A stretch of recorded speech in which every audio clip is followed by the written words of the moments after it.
তো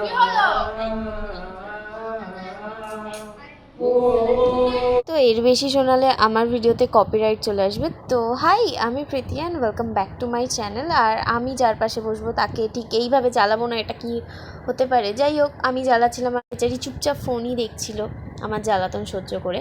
আর তারপর তো ক্লাসও করছিলাম। আর আমি এখানে আজকে ঘটি গরমটা নিয়ে গেছিলাম ঘুগনির সাথে খাওয়ার জন্য, কিন্তু সেটার মিস ইউজ হয়েছে। আর আমি একা মিস ইউজ করিনি, বিরিয়ানির সাথে খাচ্ছিলাম। যাই হোক, আমি আবার অন্য আরেকজনকেও শেখাচ্ছিলাম যে নে দেখ, খেয়ে দেখ। ও তো খেতে গিয়ে অর্ধেক ছড়ালো। তবে সেটা আলাদা ব্যাপার ছিল যে এটা খেয়ে ভালোও লেগেছিলো বিরিয়ানির সাথে, জানি না কীভাবে ভালো লেগেছিলো, বাট লেগেছিলো। আর এখানে কেউ তো একটা নিজের দুঃখ দর্দ পীড়া গান গেয়ে শোনাচ্ছিল, তো আমরাও শুনছিলাম। তারপর এখানে আমরা আমাদের কালকে ফেলে রাখা বাকি আধা আধুরা পোস্টারটাও বানাচ্ছিলাম। আর এখানে একটু আগেও ঝগড়া করছিল ট্রমা বানাবে বলে, মানে পোস্টারে ট্রমা লিখবে বলে। তো আজকের মতো এতটাই।